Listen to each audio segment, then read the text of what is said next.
Hello friends, chapter number 3 matrix start कर रहे हैं। मैट्रिक्स का यूज डिटर्मिनेंट में तो हो गया है, वो तो आपको अच्छे से समझ में आ गया होगा।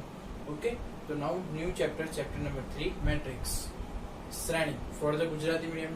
चैप्टर नाम શું છે? श्रेणी। ओके, तो सबसे पहले हम मैट्रिक्स पढ़े तो उसके पहले कितने टाइप्स के मैट्रिक्स हमको पढ़ने के इस चैप्टर में, तो वो मैं समझा देता हूँ। पहले સૌથી પ્રથમ આપણે પહેલા જોઈશું શ્રેણીકના प्रकार। ओके, तो पहलू ज प्रकार फर्स्ट टाइप्स क्या है? Column matrix. क्या? Column matrix. कॉलमन मैट्रिक्स यानी स्तंभ श्रेणिक।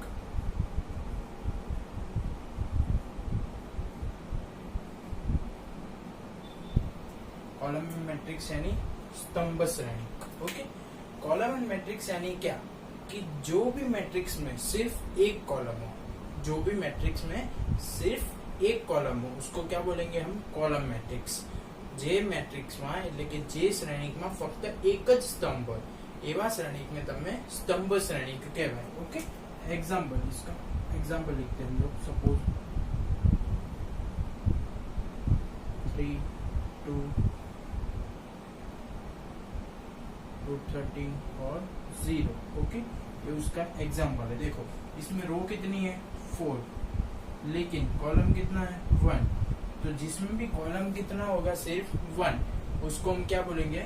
Column matrix. ओके, तो जे श्रेणिक में स्तंभनी संख्या 1 हशे एवा श्रेणिक में આપણે શું કહીશું? स्तंभ श्रेणिक। ओके, समझ में आ गया आप सबको? तो नाम पर से ही उसको पता चल जाता है। नाउ सेकंड, चलो रो मैट्रिक्स।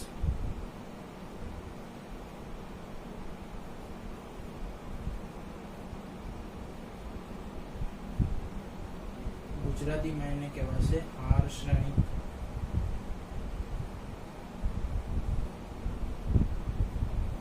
जैसे कॉलम मैट्रिक्स में था कि जब 1 कॉलम होगा तो कॉलम मैट्रिक्स, तो रो में क्या होगा? 1 रो, ओनली 1 रो। ओके, तो फॉर द गुजराती मीडियम स्तंभ श्रेणिक में શું હતું? एक स्तंभ। तो हार श्रेणिक में શું હશે? एक हार। ओके, तो उसका एग्जांपल लिखते हैं।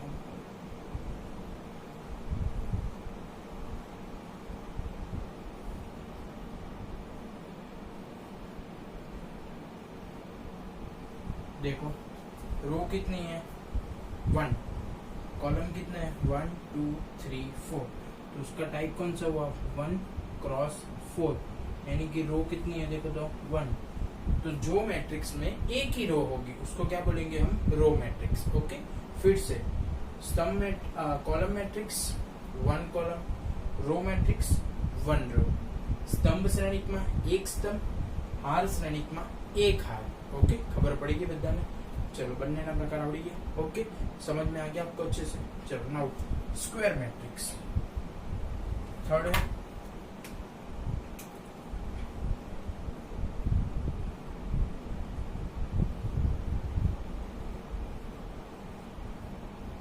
Square matrix. स्क्वायर मैट्रिक्स यानी क्या? Square matrix for the Gujarati medium चौरस श्रेणिक।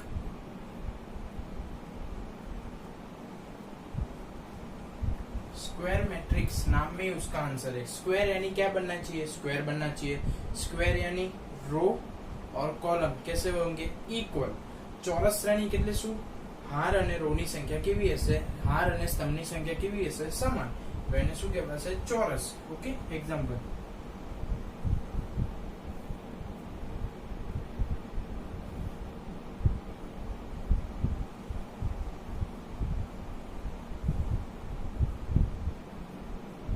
चलो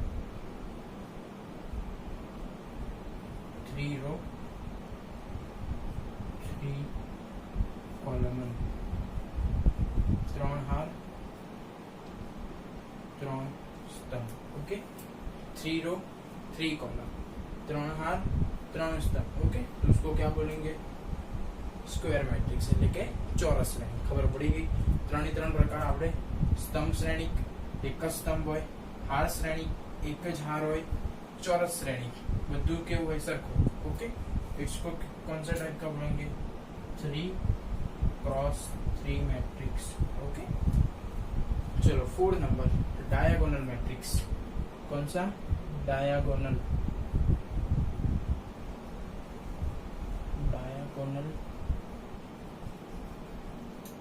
मैट्रिक्स। चलो डायगोनल मैट्रिक्स यानी क्या? विकर्ण श्रेणी। विकर्ण श्रेणी।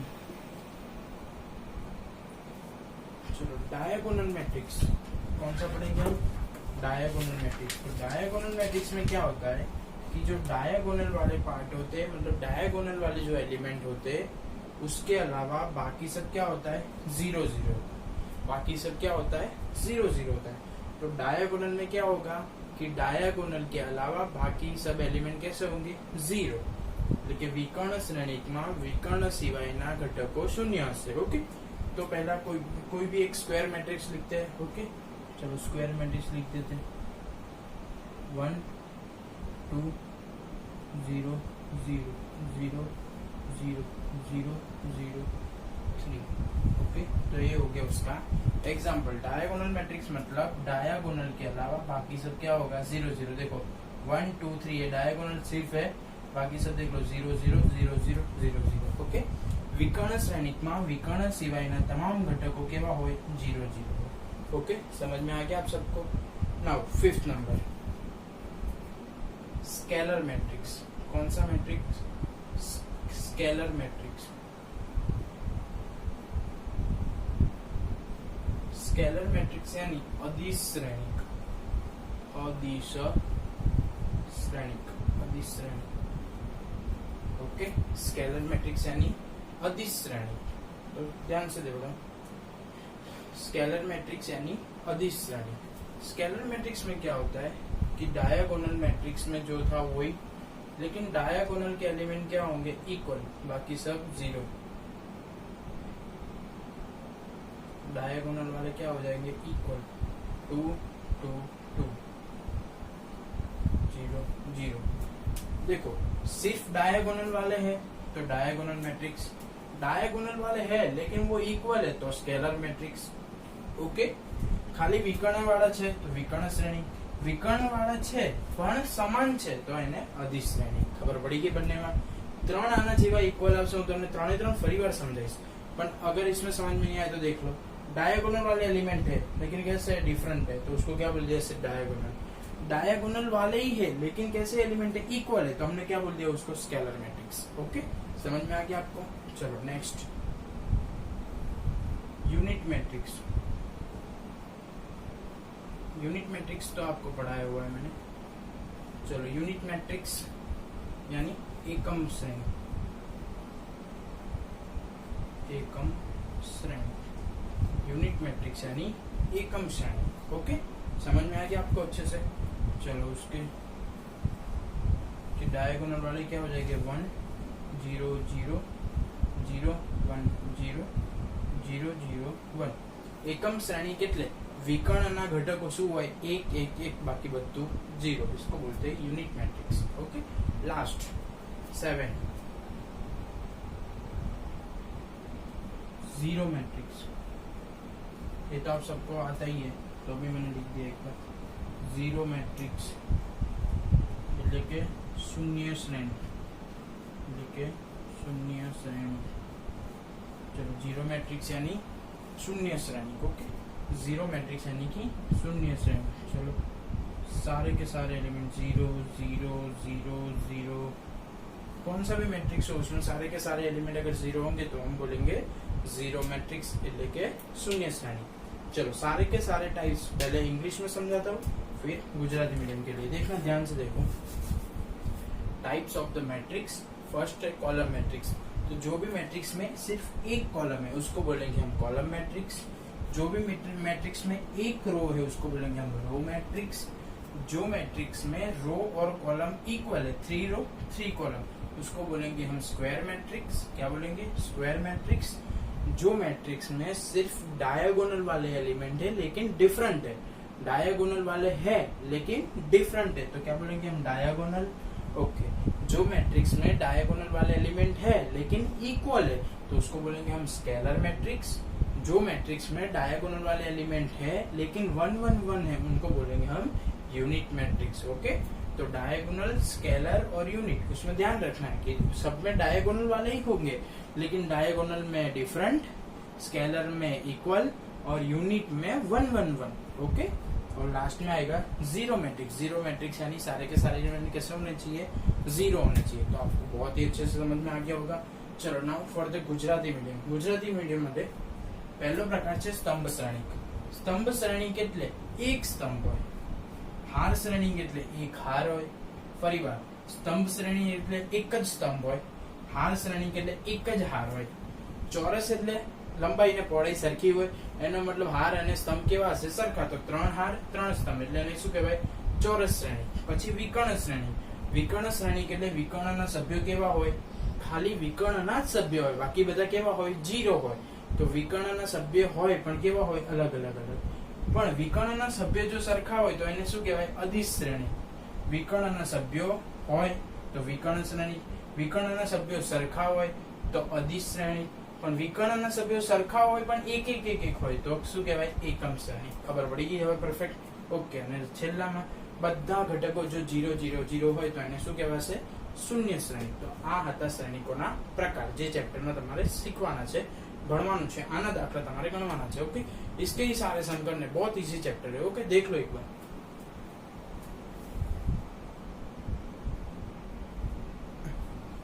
हेलो फ्रेंड्स, न्यू टॉपिक है, बहुत ही इजी है, देख लो। Number of elements in matrix, first English medium के लिए, फिर गुजराती मीडियम के लिए एक्सप्लेन कर रहा हूँ। Number of elements in matrix मतलब मैट्रिक्स में कितने एलिमेंट है वो विदाउट काउंट किए आपको अगर लिखने हो। सपोज एक मैट्रिक्स दिया हुआ है 3 cross 3, A B C, C B D, D B C। Okay, ये मैट्रिक्स आपको दिया हुआ है, आपको पता है कि कितने एलिमेंट है, तो आप काउंट करेंगे 1 2 3 4 5 6 7 8 9, काउंट कर लिए। ओके, काउंट करने पड़े तो अभी आप बता सकते हैं, लेकिन विदाउट काउंटिंग आपको बताना है कि मैट्रिक्स में कितने एलिमेंट है। तो कैसे बताएंगे, चलो। तो आपको नंबर ऑफ रो,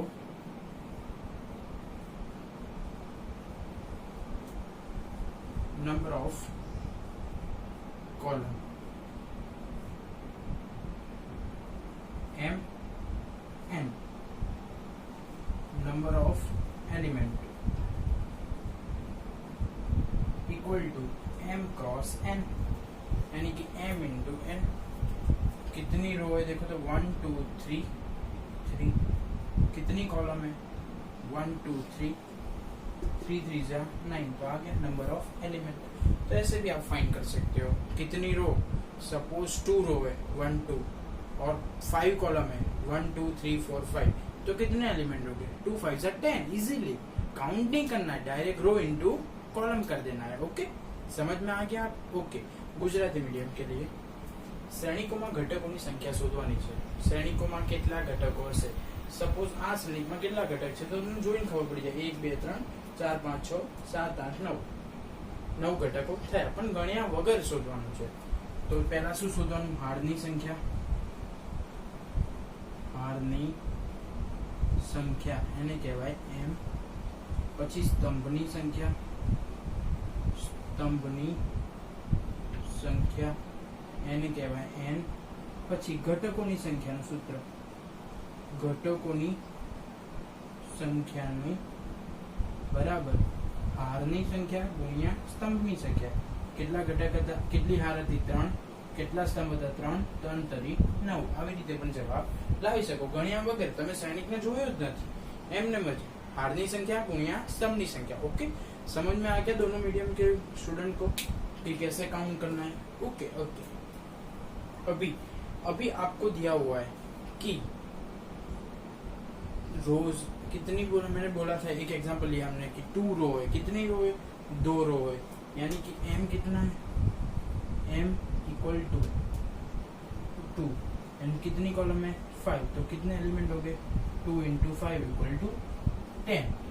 यानी कि हमने अभी जो सीखा, हमने अभी जो पढ़ा उसमें हमको ऑर्डर दिया होता है। ऑर्डर मतलब कितनी रो है कितनी कॉलम है, ગુજરાતી મીડિયમ માટે કક્ષા આપેલી હોય છે કે કઈ કક્ષાનો શ્રેણિક છે 3x3, 3x2, ओके।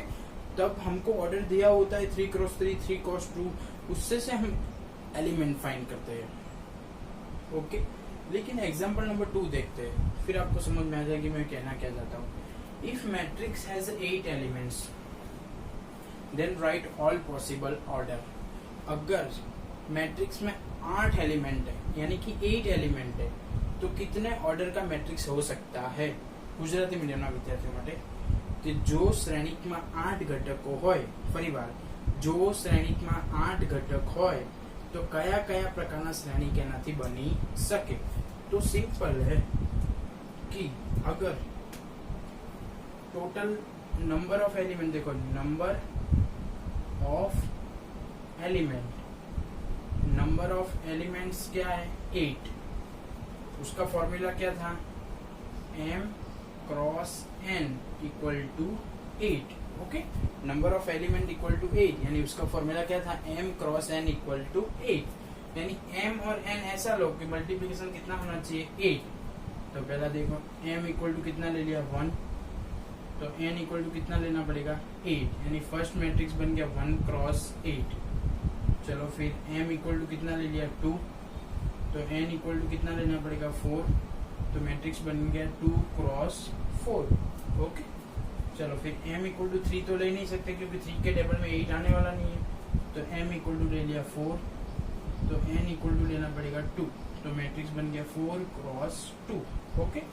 चलो लास्ट m इक्वल टू ले लिया 8, तो n इक्वल टू लेंगे 1, तो मैट्रिक्स बन गया 8 क्रॉस 1, यानी कि अगर वो मैट्रिक्स में 8 एलिमेंट है तो इतनी पॉसिबिलिटीज है, इतने टाइप्स के मैट्रिक्स हो सकते हैं, ओके। सपोज 1 क्रॉस 8 मैट्रिक्स होगा तो उसके भी 8 एलिमेंट बनेंगे, सपोज 2 क्रॉस 4 मैट्रिक्स होगा तो उसके भी 8 एलिमेंट बनेंगे, सपोज 4 क्रॉस 2 होगा तो उसके भी 8 एलिमेंट होंगे, सपोज 8 क्रॉस 1 होगा तो उसके भी 8 एलिमेंट होंगे, ओके। तो ऐसे आपको एलिमेंट दिए हो तो आप उसकी पॉसिबल ऑर्डर लिख सकते हैं, okay, for the Gujarati medium. કે જો તમને મેટ્રિક્સના ઘટકોની સંખ્યા આપી હોય તો એના પરથી તમે એની કક્ષા નક્કી કરી શકો। મને ખબર છે તમને ખબર પડી ગઈ મેં સમજાવ્યામાં, પણ તો પણ ચિરાગ માટે આપણે ગુજરાતીમાં સમજાઈ રહ્યા છીએ। ચિરાગ ध्यानથી m cross n equal to कितना दिया हुआ है आपको m क्रॉस n એટલે કે હાર અને સ્તંભનો ગુણાકાર કેટલો આપ્યો છે 8। એ તમને ખબર છે કે ઘટકોની સંખ્યા આવી જો ઘટકોની સંખ્યા એટલે હાર ગુણ્યા સ્તંભનો ગુણાકાર, ઓકે। એટલે હાર અને સ્તંભનો ગુણાકાર એટલે ઘટકોની હાર અને સ્તંભનો ગુણાકાર કેટલો થવો જોઈએ 8। તો એવી 8 ગુણાકાર થાય એવી જોડીઓ લખી નાખો, 1 ગુણ્યા 8, 2 ગુણ્યા 4, 4 ગુણ્યા 2 અને 8 गुणिया 1। तो आटला ऑर्डर शक्य है, खबर पड़ी गई, ओके। समझ में आ गया सबको एलिमेंट, ओके। चलो चलो एक और ले लेते, सपोज 9 है, सपोज एलिमेंट मैट्रिक्स हैज कितने मैट्रिक्स में कितने एलिमेंट है 9, तो कौन से ऑर्डर बन सकते हैं देखो 1 क्रॉस 9 बन सकता है, 3 क्रॉस 3 बन सकता है और 9 क्रॉस 1 बन सकता है, ओके। इसका उल्टा नहीं कर सकते तुम, 3 क्रॉस 3 का उल्टा तो 3 क्रॉस 3 होगा, मतलब वो सेम ही होगा, ओके। तो इसमें 9 एलिमेंट में से कितने मैट्रिक्स बनेंगे 3।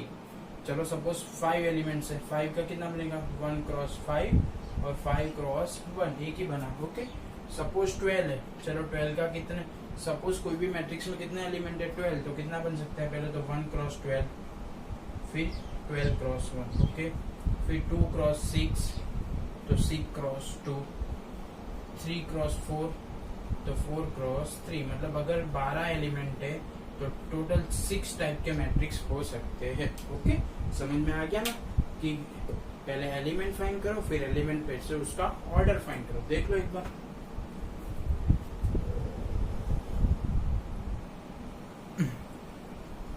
देखो फ्रेंड्स एग्जांपल नंबर 3 बहुत इजी है। Construct 3 cross 2 matrix if A I J equal to 1/2 i minus 3j। तो ए एलिमेंट का फॉर्मूला दिया हुआ है, हमको कैसा मैट्रिक्स बनाना है जिसमें 3 रो है और 2 कॉलम है, ओके। तो पहले ऐसा मैट्रिक्स हम लिख देते हैं कि हमको जैसा भी मैट्रिक्स बनाना है वो हम जो भी कंस्ट्रक्शन है, चलो first row first column, first row second column, second row first column, second row second column, third row first column, third row second row. Okay, हमको जो भी मैट्रिक्स बनाना है वो हमने लिख दिया। अभी ए आई जे ए 1 1 बनाना है तो आई की जगह पे 1, जे की जगह पे भी 1 इधर रख देना, इसकी वैल्यू मिल जाएगी। फिर ए 1 2 तो आई की जगह पे 1, जे की जगह पे 2, ऐसे सारे के सारे की आपको वैल्यू मिल जाएगी और ये एक मैट्रिक्स कंस्ट्रक्ट हो जाएगा। ओके, मतलब हमें जो भी फाइंड करना है वो हमें मिल जाएगा। ओके, तो स्टार्ट करते हैं। चलो ए 1 1 तो 1/2 आई क्या है 1 -3 1। ओके, 1/2 1 -3, चलो 1/2 1 -3 यानी क्या होगा -2, लेकिन मोड है तो क्या होगा पॉजिटिव, तो 2/2 कितना हो जाएगा 1। तो A11 का आंसर क्या आया 1 आया। ओके, समझ लिया सबने आपने। ओके, फिर हमको क्या फाइंड करना है A12, क्या A12, चलो 1/2 मोड I12 यानी 1 -3 जे की जगह पे 2, 1/2 1 -6। ओके, 1/2 मोड में क्या है -5 तो क्या हो जाएगा +5/2। मोड है इसलिए तो पॉजिटिव ही होने वाला है। ऐसे फर्स्ट रो फाइंड कर ली 1 1 1 2। अभी क्या फाइंड करेंगे A21 A22 for the Gujarati medium. अभी गुजराती मीडियम चलो A21 આપણે શોધવાનું છે A21 તો I ની જગ્યાએ શું મૂકીશું 2 અને J ની જગ્યાએ શું મૂકીશું 1। ઓકે, ચલો 1/2 I ની જગ્યાએ કેટલા આવશે 2 માઈનસ J ની જગ્યાએ કેટલા આવશે 1। હા 1 1/2 3 एका 3 3 માંથી 2 જાય તો 1 -1 तो प्लस થઈ જશે એટલે 1/2। ખબર પડી ગઈ બધાને। ચલો હવે શું આવશે A22 ओके, चलो I ની જગ્યાએ પણ 2 J ની જગ્યાએ પણ 2 1/2। चलो I એટલે કેટલા છે 2 -3J 3J એટલે J ની જગ્યાએ પણ 2। ओके, चलो 1/2 2 3 2 6 1/2 -4 +4 भाग्या 2 2। ओके, खबर पड़ी गई। चलो लास्ट A31 चलो 1/2 I की जगह पे क्या आ जाएगा 3 -3J J की जगह पे क्या आ जाएगा 1। ओके, चलो 1/2 3 ब्रैकेट अच्छे से करना और ये क्या है मोड है 3 - 3 क्या हो जाएगा 0। चलो A3 -3J यानी 2 1/2 3 - 6 1/2 -3 ओके, सारे के सारे एलिमेंट मिल गए हमको। फॉर्मूला दिया हुआ था, हमने कुछ नहीं किया, फॉर्मूला अप्लाई किया और वैल्यू। चलो जो भी मैट्रिक्स बना, जो भी मैट्रिक्स हमने कंस्ट्रक्ट किया उसकी वैल्यू लिख देते। चलो A11 में क्या है 1, A12 पे क्या है 5/2 1/2 2 0 और 3/2। ऐसे मैट्रिक्स को कंस्ट्रक्ट करना है, बहुत ही इजी। मैंने बोला ना बहुत इजी सम है। ओके, तो देख लो एक बार।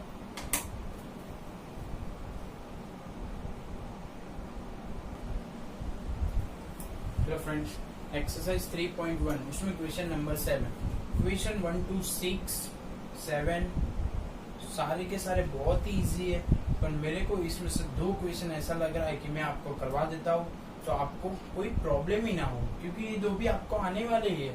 लेकिन मेरे को ऐसा लगा कि ये 2 में डिफिकल्टी हो सकती है, इसलिए मैं आपको करवाने जा रहा हूँ।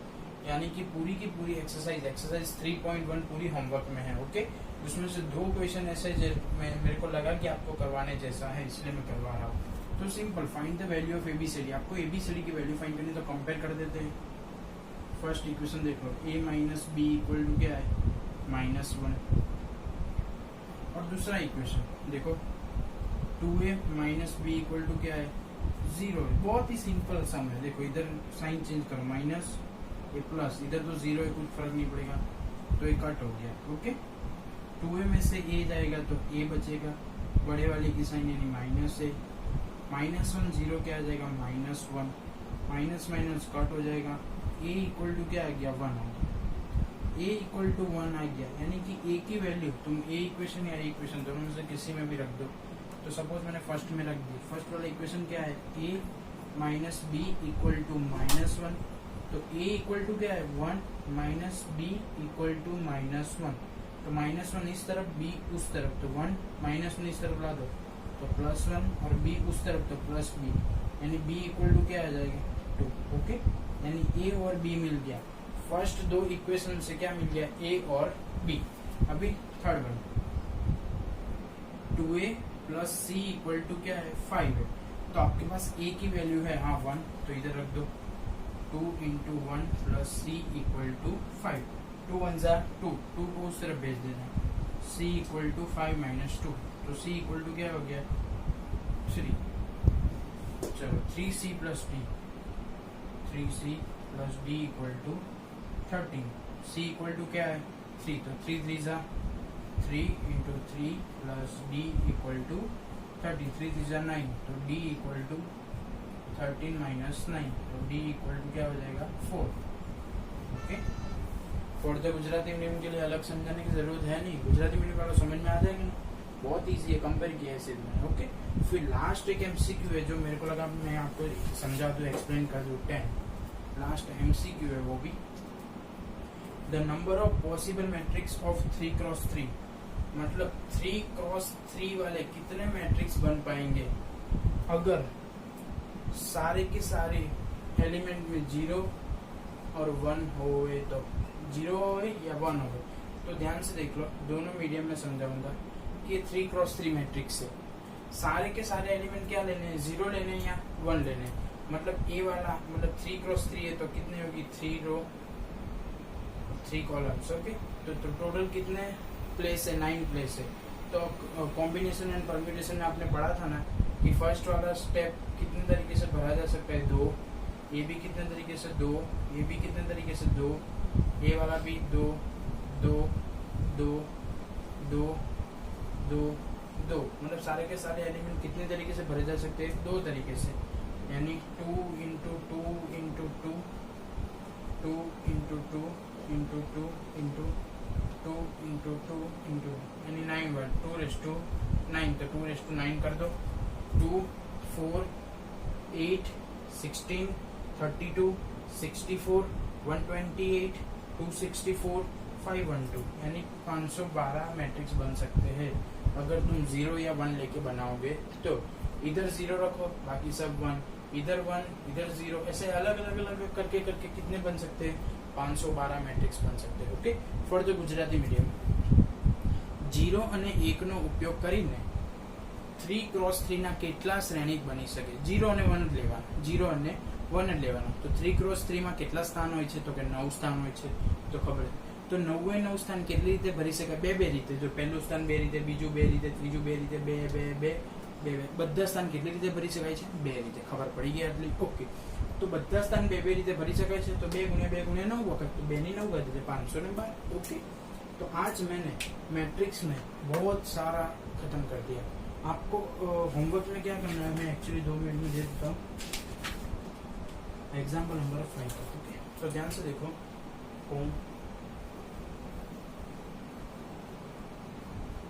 Example number 1 to 5 and exercise 3.1, exercise 1 to example number 1 to 5 and exercise 3.1। Okay, ना समझ में आए तो कॉल करो, मैसेज करो, ओके बाय।